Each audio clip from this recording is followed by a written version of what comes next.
राधे राधे दोस्तों, कैसे आप सब।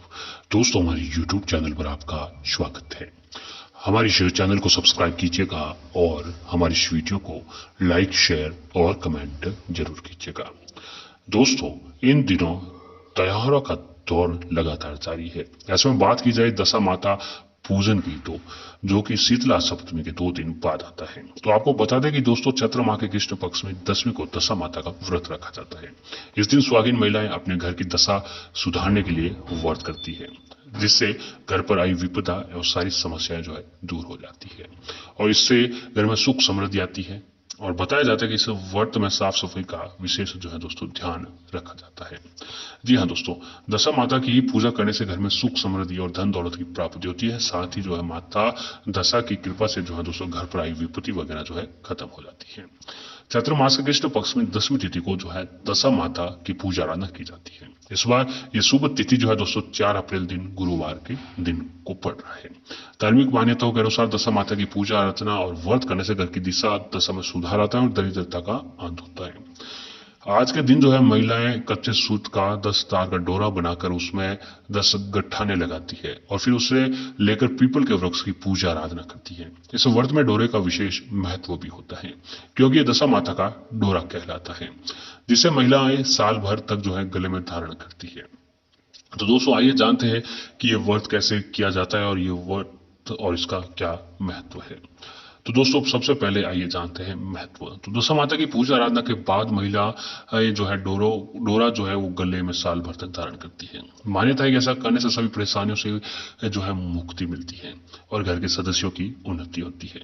लेकिन अगर आप साल भर तक इसको धारण नहीं कर सकते हैं तो वैशाख महीने के शुक्ल पक्ष में कोई भी अच्छा दिन देखकर माता के चरणों में अर्पित कर सकते हैं।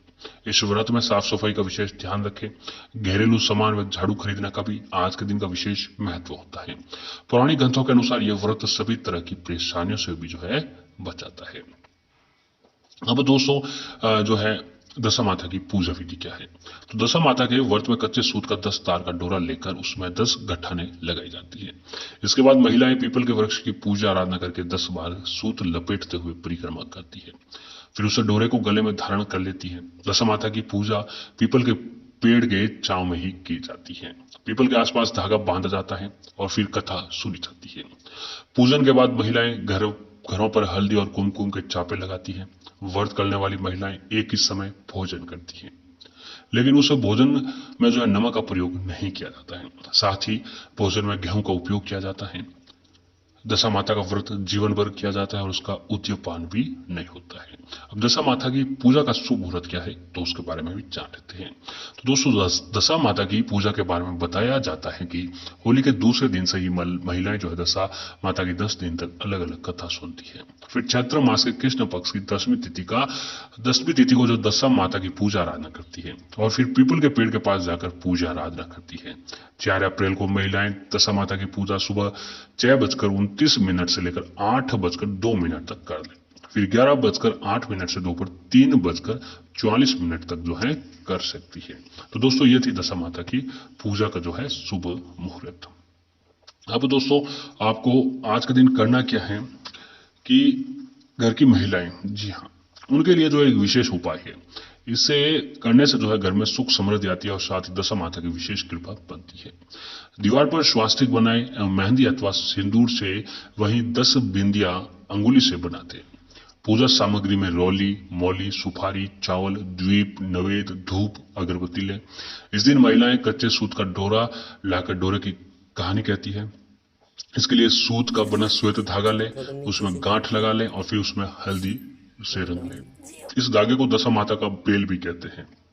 इसकी पूजा भी साथ में करें और डोरे में 10 गांठ लगाकर गले में बांधे। फिर इसे साल भर कभी भी नहीं उतारे।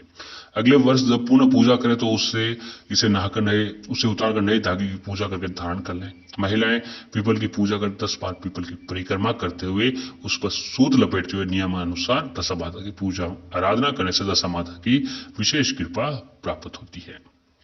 घर में सुख शांति समृद्धि आती है। इसलिए कच्चे सूत को 10 तार का डोरा से भी पीपल की पूजा करती है। सुहागिन महिला इस डोरे की पूजा के साथ पूजा स्थल पर नल दमयंती की कथा सुनती है। इसके बाद महिला अपने घरों पर हल्दी और कुमकुम के छापे लगाती है। इस दिन एक दिन में एक ही बार अन्न ग्रहण करती है, जिसमें एक ही प्रकार के अन्न के प्रयोग का विधान है। भोजन में नमक का प्रयोग पूर्ण रूप से वर्जित माना जाता है। इस दिन प्रयोग के लिए अन्न में गेहूं का प्रयोग विशेष तौर पर किया जाता है और इस दिन घर की साफ सफाई के लिए झाड़ू खरीदने का भी विधान है।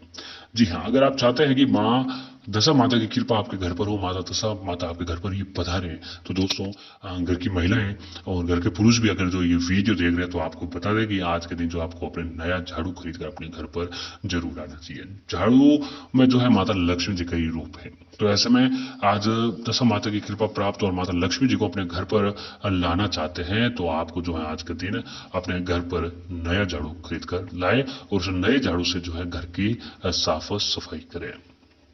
दशा माता व्रत जीवन भर किया जाता है, इस व्रत का उद्यापन नहीं किया जाता है। दोस्तों आइए जानते हैं अब दशा माता व्रत कथा के बारे में। तो दोस्तों एक राजा के दो रानियां थी। रानी की प्यारी रानी को लक्ष्मी कहा जाता था और दूसरी रानी को रानी होने पर भी कुलक्ष्मी कहा जाता था।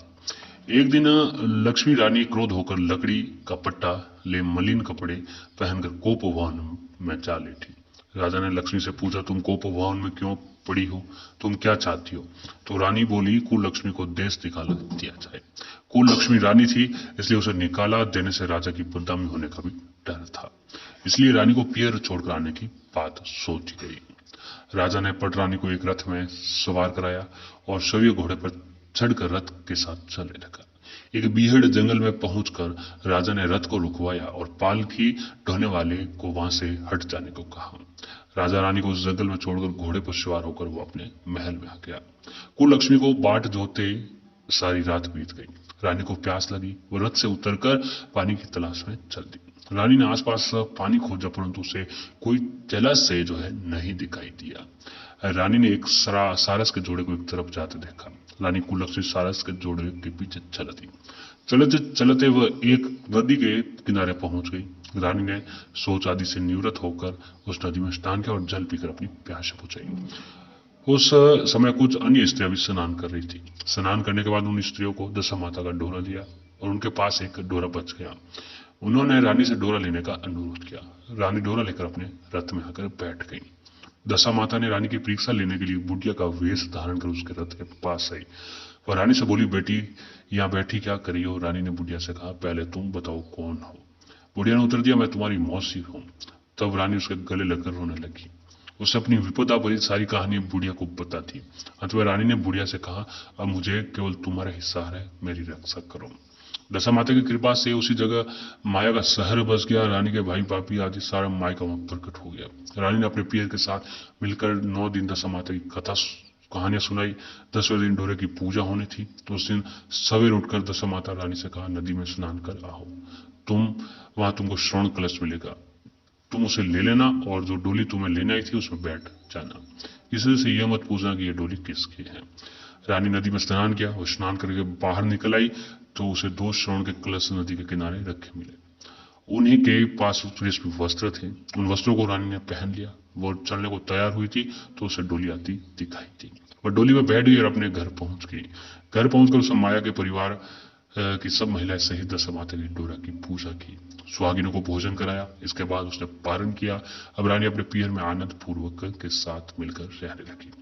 इधर कुछ समय बाद राजा को रानी का कुलक्ष्मी का ध्यान आया। राजा ने विचार किया कि जिस दिन वह रानी को जंगल में छोड़कर आया था तब से उसका कोई समाचार नहीं मिला, चलकर देखना चाहिए रानी कुलक्ष्मी का क्या हाल है। मंत्रियों ने राजा को समझा अब रानी से मिलना आपके लिए ठीक नहीं होगा, परंतु राजा ने मंत्रियों की कोई भी बात ध्यान में नहीं दिया।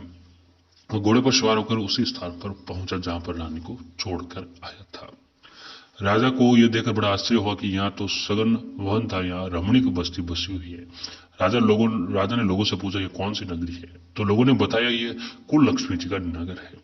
अब तो राजा के आश्चर्य का ठिकाना न रहा। वो बार बार सोच रहा था कि वह क्या ये नगर मेरी पटरानी कुलक्ष्मी द्वारा बसाया नगर है। राजा ने कुलक्ष्मी के महल के पास जाकर सूचना भिजवाई कि उनसे अमुक देश के राजा मिलने चाहते हैं। रानी ने राजा को पहचान कर मिलने से मना कर दिया और परंतु मौसी ने उसे समझाया, हिंदुओं में तो पति परमेश्वर माना जाता है, तुम्हें यही उचित है कि तुम यथाशक्ति उनका आदर सत्कार करो। मौसी के कहने पर रानी कुलक्ष्मी ने राजा को महल में बुलवाया। दोपहर में राजा को भोजन पर बुलवाया गया और राजा के साथ नाई भी था। रानी, राजा और नाई भोजन कराने लगी। पहली बार रानी ने नाई की पतल पर भोजन परोसा तो नाई ने रानी के पैर पर एक चीटा लगाया। रानी इस भेद को नहीं समझ सकी कि नाई ने उसके पैर पर रायते का चीटा क्यों मारा। रानी दूसरी बार पोशाक बदल कर आई। राजा मन में सोचने लगा कि यहाँ तो बहुत सी रानियां हैं, सबकी शक्ल एक जैसी है, मैं अपनी रानी को कैसे पहचानूंगा। डेरा कर राजा ने नाई से कहा, यहाँ तो कई रानियां हैं, मैं अपनी रानी को कैसे पहचानूंगा। नाई बड़ा चतुर था और बोला, रानी तो एक ही है, परंतु वो पोशाक बदल बदल कर हमारे सामने आ रही है। राजा ने नाई से पूछा, तुम कैसे पता चला कि रानी एक ही है। नाई ने बोला कि मैंने उनके पर रायते का चिट्टा मारा था। वो 3 बार कपड़े बदल कर आई हमारे सामने, परंतु वो चिट्टा उनके पैर पर ही 3 बार लगा था। अगले दिन रानी ने राजा को अपने महल में बुलवाया और राजा को अपनी मेज पर बिठाकर खाने के लिए पैन का बिठा दिया। पान खाकर राजा पलंग पर लेट गया और रानी उसके पैर दबाने लगी। राजा ने रानी से अपने किए के लिए क्षमा मांगी और रानी को अपनी राजधानी को चलने को कहा। रानी ने कहा, आप मुझे किस मुंह से चलने को कह रहे हो? आप तो मुझे जंगल में अकेला छोड़कर चले गए थे। आप तो दूसरी रानी के कहने में आकर मेरा परित्याग कर चुके थे। ये तो मेरी मौसी का किया हुआ है, उसी के कारण ये सब वैभव मुझे प्राप्त हुआ है, वरना आप तो मेरा सर्वनाश जो है कर चुके थे। राजा ने रानी को बहुत ही समझाया। तब रानी ने बोली कि मैं केवल एक शर्त पर आपके साथ चल सकती हूँ।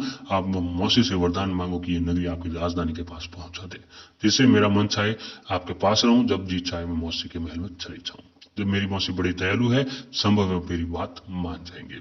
राजा ने दशा माता मौसी से प्रार्थना की। मौसी ने राजा की बात मानकर दोनों शहरों को आसपास स्थापित कर दिया, मानो एक दूसरे के ही भाग हो।